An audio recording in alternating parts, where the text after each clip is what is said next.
Hey everyone, and welcome back to Cram Farms. As you can tell from the title of this video, we just took a much needed break from building our home and took a little mini vacation, and I'm going to take you along with us and show you what we did.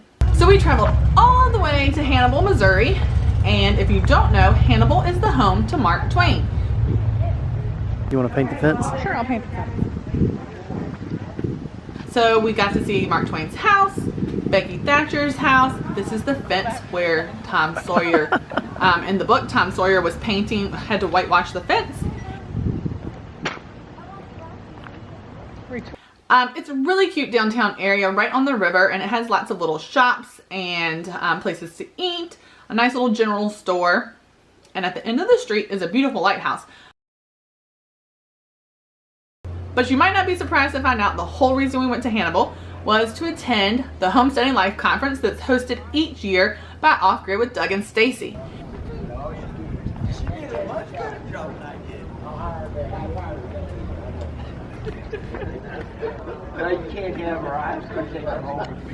We got to hear from Sally, Fallon, and Morell. She talked about Weston A Price and his view on nutrition and physical degeneration. So to answer the question, what is a healthy diet, we need to turn to the work of Dr. Weston Price, who wrote this wonderful book, Nutrition and Physical Degeneration. It came out in 1945, and it has influenced so many people since his time. Now, Dr. Price was a dentist, and he had a very busy practice in Cleveland, Ohio. Pasteurized milk and skim and low-fat milk are not whole foods. They are foods in which valuable components have been destroyed by heat or taken out. The fat is extremely important in the milk. It's the fat that nourishes all mammals, supports the growth and development of all mammals on the planet. It's butterfat. And we've come to the point where we're actually giving our children skim milk. So we're not giving them the fats they need to grow. This is a travesty. His wooden spoons he has over there are made from all trees that have fallen down. Oh.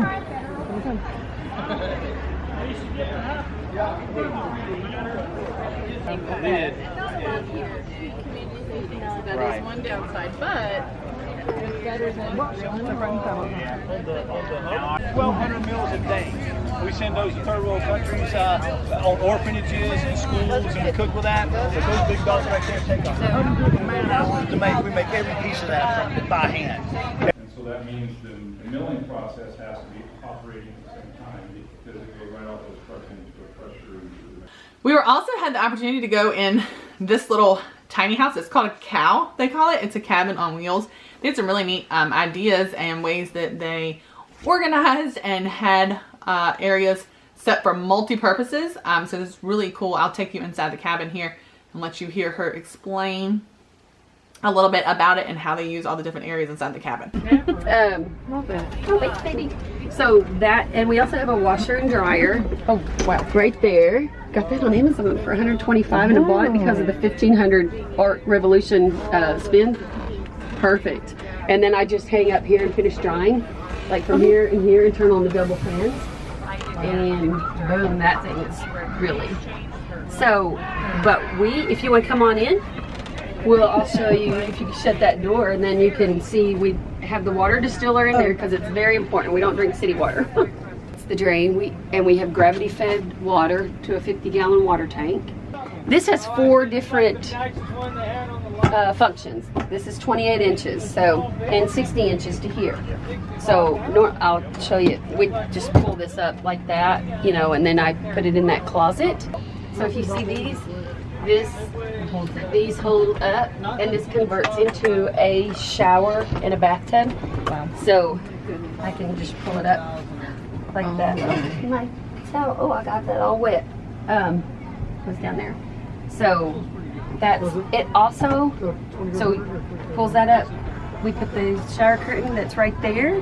Really, this only takes like a minute to set up and 30 seconds to hang up the curtain.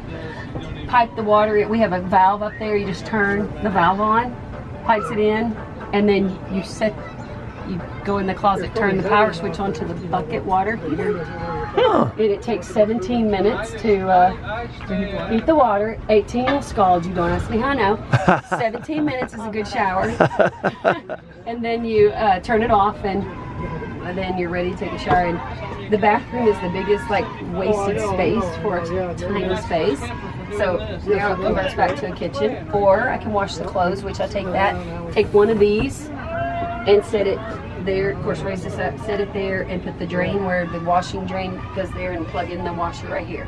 And this is, you know, good size refrigerator, holds everything we need. We're actually empty here. That's why my husband said, can I make the big ice? And make the big ice. Because I don't have it back full of fruit right there. We have more fruit down here. Walk-in pantry, which is, it's spice rack built in. And then here is the wood burning stove to match that down there. So, and in the wintertime we can cook. So you take this off, take the little acorn nuts off, and you just throw it in there. Throw it in the thing right there, and take this lid off, and that stores. And now you have your cook stove. And so this is the bedroom, dining room, and living room. So if you want to do the dining room, you just take this out. And set the table on it. Set the table. Boom. Nice little picture window. We have 6 of these, and like on the back side, You just chain it out. if we feel like a beach scene, so there's, my husband likes the palm trees and the beach. It makes him feel, because we don't have a window over here. We have 5 windows, but no window here. And flop it down, and your bed's made. It's Oh, the mattress is in there. Yeah. Like a Murphy bed. Like a- yes, yeah. yes. It's in a box because we can be on grid or off grid.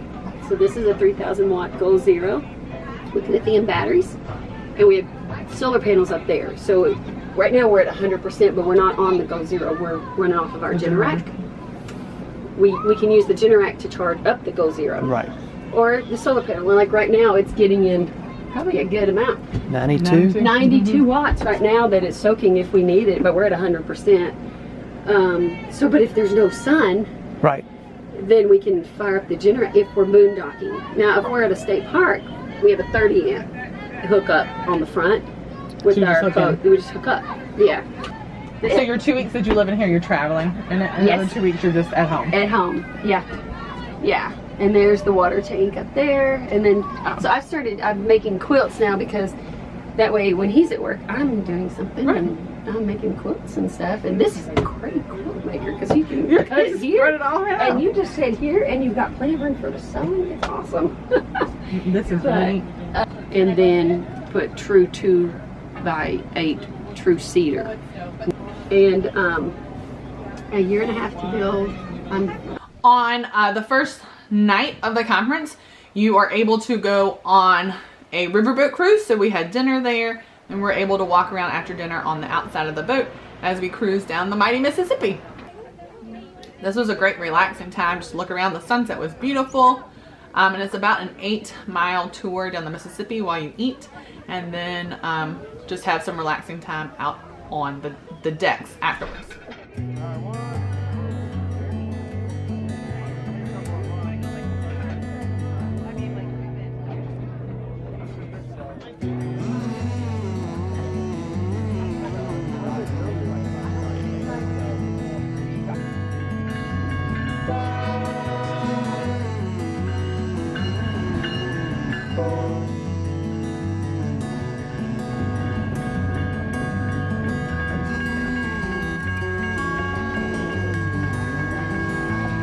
Used to be keeping by my uncle, who's been keeping bees since 1972, before I was even born. So I grew up spending summers at his village, where it was all full of honeybees. And one thing that he has been doing differently from the conventional American approach is that he never bought bees. So if you ever consider getting into beekeeping, the first mistake to avoid is do not buy bees. But a lot of people like duck eggs, especially like chefs and bakers for baking. They have more fat in them, and they actually have more protein in them as well. And actually duck eggs are actually alkaline. Chicken eggs are not, but duck eggs are. So there's a lot of benefits from that. But you can use them for eggs in the morning, you can use them for baking, you can use them for whatever. Any other ways that you use chicken eggs, you need duck eggs. And doing what we can, learning from conferences like this, can really help us to equip ourselves with the skills, with the knowledge to go home and be able to start implementing this stuff. Guys, take this serious. The science of writing is on the wall. We need to start doing what we can to make sure that we're taking care of our household. You guys are learning how to get back to the basics right now. And one day, they're going to come to you, and you'll have the opportunity. They won't see you as weird anymore. You'll be able to teach them how to live the basic way of life that really produces success and happiness. You'll have an opportunity to do that. So endure in the meantime. Do what you can to produce for you and for your family, and try to make the best decisions that you can. Get your household in order and raise some chickens and ducks. So it doesn't just have to be about homesteading when you take a vacation, but for us, this was something fun. It was something the two of us did together. It got us a little break from our homestead for a little bit, but we got to meet and see other homesteaders. And, you know, sometimes that's just a really good thing for your mind, because you get into this practice of raising food, and, you know, now we're building our own house, and people really think we're crazy most days. So to be with other people that are like-minded, it's good for our soul. It kind of rejuvenates us. We can get back to finishing up this house now, continue raising animals and growing food just with a fresh, just with a new fresh perspective on things. It gives us lots of ideas. I even made a fresh loaf of bread this morning and used some of the tips I got from the bread baking workshop. You liked it? So all of these things that we learned this weekend are things that we could come back and like put into action right now. And so it was just a really, really great time. So if you're interested in something like this, they have the Homesteading Life Conference every single year. It's on the first Sunday and Monday of August. I'll actually leave a link below, and you can check that out if it's something you're interested in. Always in Hannibal, Missouri. And Doug and Stacy are awesome hosts, so I would highly recommend it. Also, the Homesteaders of America Conference is held in Virginia each October, and I'll leave a link for that below too, because you might want to check that out if you want something that's a little closer to home. If you're around the East Coast area or in Virginia, I'll leave a link to that below too, because they will have tons of workshops as well on, you know, raising animals or using animals for meat, for milk, growing food, fermenting. They have been there before. We've all been there before, yeah. They have tons of classes. Their schedule, well, their speakers are already posted online, and so you could take a look at that too. So I'll post that link in our description below too. But the next videos you see from us will probably be us working on the house again. So stay tuned. Thanks for joining us, and don't forget to like and subscribe to our channel if you haven't already. We'll see you guys next time.